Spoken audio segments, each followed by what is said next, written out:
ये पिक्चर में डिसाइड कर रहे थे कि मेरा नाम क्या होगा, तो जब मुझे पता चला रूचा ही मेरा नाम ये फिल्म में भी होगा, तो मुझे ऐसा लगा कि ये इसमें ये कैरेक्टर से कोरिलेट कर सकूँ कि बिकॉज मेरे तो पेरेंट्स है, तो वो जब किरदार करूँगी तो कैसा फीलिंग उस लड़की को होगा, जो बच्चे अनाथ हैं उनको कैसा फीलिंग मिलता होगा, बिकॉज बचपन से ही पूरी रिस्पॉन्सिबिलिटी खुद की उन्हें खुद उठानी पड़ती है। हमें तो पढ़ने के लिए सब माँ बाप खर्चा करते रहते हैं, बट एक अनाथ लड़की की मतलब लाइफ कैसे होगी, ये एक्सपीरियंस मुझे जो मूवी का शूटिंग था तब मैंने बहुत जैसे बताया कि हम बहुत अनाथ आश्रम में जाके उधर बच्चों से मिले कि उनका कैसे लाइफ उधर है वो देखा, लड़कियों को क्या क्या फेस उधर करना पड़ता है, कैसे उनकी ज़िंदगी उधर चलती है, वो हमने देखा।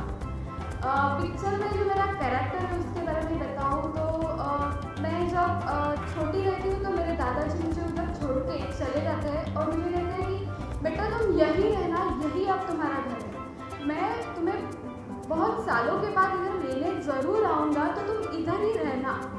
तो जो वो लड़की के फीलिंग्स रहते हैं जब बचपन में ही उसे लगता है कि मेरे दादाजी बड़े होकर मुझे लेने ज़रूर आने वाले हैं, तो आश्रम सिर्फ मेरा थोड़े दिन के लिए ही घर है, तो इसके लिए जब वो उधर ही मैं मेरा जो कैरेक्टर है उधर मैं पलने बढ़ने लगती हूँ, उधर वही मुझे घर लगने लगता है, मतलब आश्रम ही मुझे मेरा घर लगने लगता है। उधर की जो व्यवस्था है अरुण नलावड़े जी वो मुझे बहुत प्यार उधर देते हैं, मुझे ऐसे कमी नहीं महसूस होने लगती है कि मेरे माँ बाप नहीं है, क्योंकि मेरे माँ बाप का एक्सीडेंट में देहांत हो चुका रहता है जब मैं बचपन में ही मुझे पता रहता है, और दादाजी तो बीमार रहते थे इसलिए वो मेरा पालन पोषण नहीं कर सकेंगे, इसलिए वो लेने आएंगे या नहीं वो भी मुझे इतना पता नहीं, बट उनका जो एक सेंटेंस रहता है कि नहीं मैं तुम्हें ज़रूर लेने आऊँगा, वो मुझे बहुत ऐसा लगता है कि नहीं कुछ भी हो जाए मेरे दादाजी तो मुझे लेने आने ही वाले हैं। बट जो व्यवस्था है वो कहते हैं कि नहीं, इस लड़की को पता चलना चाहिए कि परिवार क्या है, रिश्ते क्या है, माँ बाप क्या होते हैं, दादा दादी क्या होता है, मतलब ये जो रिश्ते हैं कैसे एक फैमिली क्या होती है, ये उस लड़की को पता चलना चाहिए। इसलिए वो मुझे 20 दिन के लिए फॉस्टर केयर के थ्रू शास्त्री परिवार में मुझे भेजते हैं। उधर विक्रम मुखले जी और नीमा लागू जी दादा दादी रहते हैं, उनके साथ विक्रम जी मुझे बहुत पहले से ही प्यार देने लगते हैं कि तुम आओ रहो, कैसे फीलिंग्स होते हैं, हम तुम्हें सब प्यार देंगे। रीमा जी को दोनों बच्चे ही रहते हैं, मतलब लड़के ही रहते हैं, तो उन्हें भी एक लड़की क्या होती है, उसका फीलिंग क्या होता है वो चाहिए होता है, इसलिए वो भी बहुत खुश होती है कि एक लड़की घर में आने वाली है। बट उनके जो बड़े बेटे रहते हैं आयुब खान और पद्मिनी जी, वो जो उनकी बहू रहती है, उन्हें वो इतने बिजी रहते हैं अपने करियर पे, इतने बिजी रहते हैं करियर में कि उन्हें बच्चा नहीं चाहिए होता है एट दैट टाइम। बट एक बड़े होने के नाते विक्रम जी और रीमा जी को लगता है कि नहीं अब इन्हें सेटल होना चाहिए, अपनी फैमिली खुद की बनानी चाहिए, तो फिर बाद में इधर सब एक परिवार जैसा लगने लगता है। 20 दिन उधर मैं रहती हूँ, बाद में 20 दिन में मुझे फैमिली क्या होती है वो सब पता लगता है, बट फिर भी लगता है कि मेरे दादाजी तो आने वाले हैं, तो ये तो मेरी फैमिली नहीं है, तो मैं 20 दिन के बाद अपने आश्रम में वापस चली जाती हूँ। उनको बहुत दुख होता है। त्यांचं स्वागत करूया।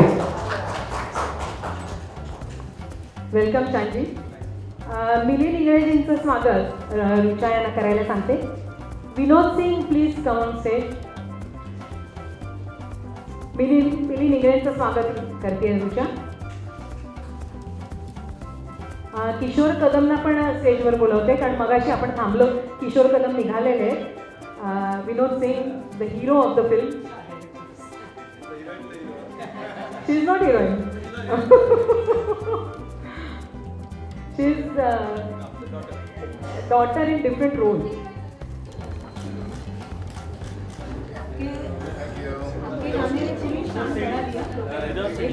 Thank you. Bye. अरे सर सामने क्या कर लगे डन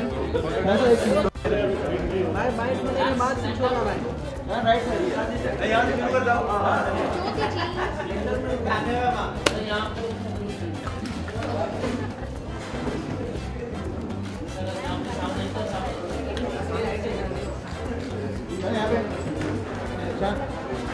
आप स्लो हो यहाँ पे ऐसा नहीं। मुझे वैसे भी इस तरह की फिल्में दोस्त लेकर गए थे तो जाके देखा, पागल हो गया रोल शान, सबसे पहले तो आपके गाने के बारे में जानना चाहेंगे, किस तरह से कनेक्ट करेगा ये फिल्म से गाना, क्योंकि सब्जेक्ट काफ़ी इंपॉर्टेंट है फिल्म का। बिल्कुल, ये गाना काफ़ी अलग अलग सिचुएशंस में गाना आता है, और गाना एक्चुअली यही है कि एक लड़की जब अनाथ आश्रम में पलती है और फिर एक किसी घर में आती है तो एक अलग खुशी होती है, एक अलग ज़िंदगी होती है, तो उस तरह से ही गाना सजाया गया है। शब्दों में ही आप समझ पाते हैं कि वो भी थी ज़िंदगी, ये भी है, हाँ भी थी ज़िंदगी में, ना भी तो है। तो उस तरह का गाना है, बहुत प्यारा गाना है और बहुत अच्छा मेलोडी है, very well created. And Milind Ingle ji मेरे बहुत प्यारे दोस्त हैं, so I am here actually just to wish him all the best with his music. के सब्जेक्ट की बात करें तो आजकल बेटियां सेफ नहीं है, तो क्या लगता है कि आप क्या मानते हैं इस बारे में, क्योंकि आपने अभी कहा कि आपके 2 बेटे हैं, आपकी बेटियां नहीं हैं, तो कितना मिस करते हैं अपनी लाइफ में बेटी को? बिल्कुल, मुझे बहुत उम्मीद थी कि पहले बेटे के बाद, चलो पहले सोचा था बेटी होगी लेकिन बेटा हुआ, लेकिन सेकंड टाइम लगा था इस बार तो बेटी होगी ही होगी, और लेकिन ऐसा हुआ नहीं। लेकिन 2 बेटों के बाद ये डर था कि फिर से अगर और एक लड़का आए ज़िंदगी तो मेरी तो ज़िंदगी ख़त्म ही हो जाएगी।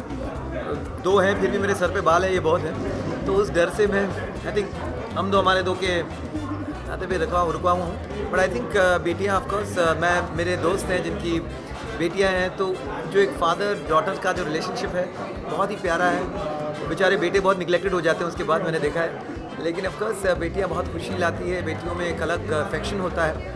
और इस फिल्म में वही बात है कि किसी ने कहा ना कि वो सन इज़ अ सन के लिए as wife and daughter is a daughter for life, तो उस तरह की चीज़ें हैं। और साथ साथ ये भी है कि जब आप किसी एक बच्ची को एक नया घर मिलता है, एक माँ बाप मिलती है, तो उसको भी एक सिक्योरिटी मिलती है, एक खुशी मिलती है। So I think as parents if you can, if it's possible and you want to adopt, I think it's a great thing that you should do. मेरी वाइफ काफ़ी टाइम से मेरे पीछे लगी है, अडॉप्शन करो करो करो, लेकिन इट्स क्वाइट कॉम्प्लिकेटेड। तो तुम लोग अपनी तरफ से there are many NGOs that you support and you do these things, तो उस तरह से करते हैं। फिल्म की एग्जैक्ट स्टोरी क्या है मुझे नहीं पता, लेकिन अगर इट्स अबाउट बेटी बचाओ आंदोलन पर है तो ये बहुत अच्छी बात है, क्योंकि हम जितना करें उतना कम। और एक्चुअली क्या है कि मैं एक चीज़ मानता हूँ कि जब तक आप मैनकाइंड, यानी हम लोग डिस्पैरिटी करते हैं कि लड़कियों विमेंस इमेंसिपेशन या लड़कियों को हम अपने हक़ों के बारे में और ज़िम्मेदारी करें और समझाएं बताएं, लेकिन जब तक जो इंसान यानी मर्दों को भी उनकी हक़ ना समझे आए, what is their responsibility, how they should be, until you work for the liberation of mankind, just working liberation for women doesn't make any sense. It's half the story. जैसे कि आपने लिबरेशन की बात की, तो अभी जो है कहा जाता है कि वेस्टर्न कल्चर की वजह से लड़कियों को वेस्टर्न कपड़े नहीं पहनने चाहिए, ये लड़की की गलती है कि रेप हो रहा है, तो आप क्या मानते हैं इस बात में? नहीं, देखिए ऐसी स्टूपिड बातों के बारे में आपका सवाल भी पूछना, मेरा जवाब देना, आई थिंक ये मुनासिब नहीं है।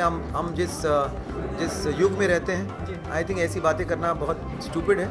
साथ साथ एक बात मैं ज़रूर ये कहना चाहता हूँ कि एक इंसान या एक जो एक ये मर्द क्या कहें इनको, मतलब जो भी ये जो आदमी है, ये जो इनकी मनोवृत्ति में ये जो बात आती है, ये बात भी कैसे आती है मैं नहीं जानता। मुझे काफ़ी हद तक लग रहा है कि जो डिजिटाइज हो चुकी है चीज़ें, और आपके जो मतलब फ़ोन पर हर चीज़ में ये सारी चीज़ें आ गई हैं।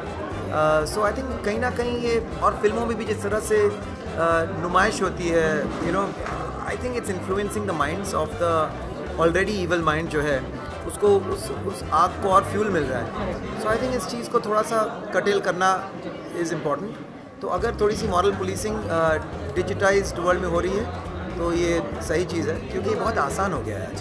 पहले क्या था, एक शर्म था सबके सामने, मैं कैसे ये कर सकता हूँ या ये कैसे कर सकता हूँ, लेकिन अभी वो क्योंकि फ़ोन की आड़ में हर के पास स्मार्टफोन्स हैं, तो क्या क्या चीज़ें उस फ़ोन में देख रहा है, सुन रहा है, उसके माइंड में कैसी चीज़ें हो रही हैं, it's very difficult to understand, and which is why no woman feel safe in any atmosphere today. क्योंकि एक सभ्यता, एक संस्कृति, एक चीज़ें थी, एक मॉरल व्यू पॉइंट थी, वो चीज़ बिखर जा रहा है। और इसमें लड़कियों का क्या गलती है मैं समझ नहीं आ रहा है इसमें, बट बहुत लंबी कहानी है, अभी क्या मैं आपको बताऊँ, अभी फिर किसी और दिन। आजकल के जनरेशन में ऐसा हो रहा है कि आजकल की, हाँ, लेकिन साथ साथ ये बात सही है कि कई लड़कियों को लगता है कि अरे मैं जो चाहूँ करूँगी, मैं जैसे लाइफ को लीड करना चाहूँ मैं करूँगी। चाहे लड़की हो लड़का हो, अगर आप आग के साथ खेलोगे तो आप जल सकते हो. सो इतनी सिंपल सी बात है. So you have to protect yourself, you have to carry maybe a weapon of protection. You have to make sure मैं कहाँ जा रही हूँ, कैसे जा रही हूँ. अगर आप रेकलेसली जीना चाहती हैं और फिर भी आप चाहती हैं कि कोई कुछ ना हो, लड़की हो या लड़का हो, ये सिर्फ लड़कियों पर लागू नहीं होता. इवन लड़के अगर रेकलेसली ड्राइव कर रहे हैं, ड्रग्स कर रहे हैं, दारू ले रहे हैं, they gonna have a wrong effect on that. Same goes for girls. So वो माई चॉइस कहकर आप जो चाहे करें, you have to face the consequences. So शान डायरेक्ट इनडायरेक्टली आप दीपिका पादुकोण को पॉइंट आउट कर रहे हो क्या? नहीं, दीपिका पादुकोण को पॉइंट आउट करना है किसी, मैं जस्ट कह रहा हूँ कि आज की ये जो जनरेशन की जो सबक है, इसमें there are so many social issues that you can address, you can talk about, which would help the youth. You talk about selfless acts, you talk about helping people who are not so fortunate, the lesser fortunate. इससे आपको वाकई में मन में आपको खुशी मिलती है. आपको लगता है कि मैं ज़िंदगी मेरी, मैं आया हूँ दुनिया में, मैं कुछ अच्छा करके जा रहा हूँ, किसी को कुछ अच्छा किसी के लिए कुछ सेवा करके जा रहा हूँ. It's a nice thing. आप करते रहो, वो अच्छी बात है. लेकिन सिर्फ खुद के लिए जीना, खुद की जो पसंद है मैं वही करूँगी या करूँगा, चाहे लड़की हो लड़का है, I don't think it makes any sense. We living in a social world, और ये चीज़ें हानिकारक हैं. इन चीज़ों से, उससे पहले ही उन्होंने डिप्रेशन पर जो बात कही, दैट स्टिल मेक सेंस. लेकिन इन चीज़ों से आपकी डिप्रेशन बढ़ने वाली है. Because if you don't get what you want and all you want is want, then it's a difficult thing. कहीं ना कहीं संतुष्टि, contentment is important. It's not compromise. It is just about wanting peace over power. We can't keep moving for power all the time. Power will just make us more hungry, more crazy. मैं देख रहा हूँ कि youth only want more power. They want to have more control. They want to lead their lives the way they want it. There is no compromise. Compromise is a horrible, evil word. I don't think that's true. आप किसी और के लिए कुछ करेंगे, आपको उससे खुशी मिलेगी. आप करके तो देखिए. खुद के लिए जीना तो बहुत आसान है. शान आजकल जैसे देख रहे हैं कि ज़्यादा करके जो एक्टर और एक्ट्रेस है उनकी मूवी में खुद ही गाना पसंद करते हैं, तो इसको लेकर क्या? तो अच्छी बात है ना. अगर अपनी मूवी अब खुद गा रहे हैं, रेस्ट में ऐसा ही होता है. सब गाते हैं, और आजकल उस तरह की गाने भी और सिंप्लीफाइड हो गई हैं. और अगर खुद गा रहे हैं तो ये बहुत अच्छी बात है. मैं दिल से कह रहा हूँ कि ये बहुत अच्छी बात है, और इसे और इनकरेज करना चाहिए. Producers, directors should push actors to sing for themselves. शायद इसी से रिलेटेड एक सवाल आपकी पिछली आपकी फिल्म आई थी जिसमें आपने एक्टिंग की थी, और उसी में गाना भी शायद आपने गाया था. कहीं ऐसा कहा जा सकता है कि आप एक्टिंग में एक बार फिर से दिखाई देंगे हमें एक्टिंग में?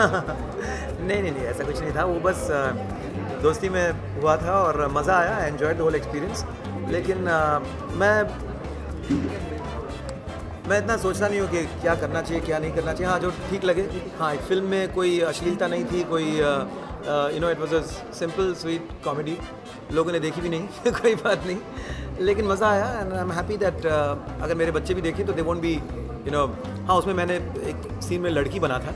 वो थोड़ा सा मेरे लड़के देख के बोले कि ये क्या चक्कर है.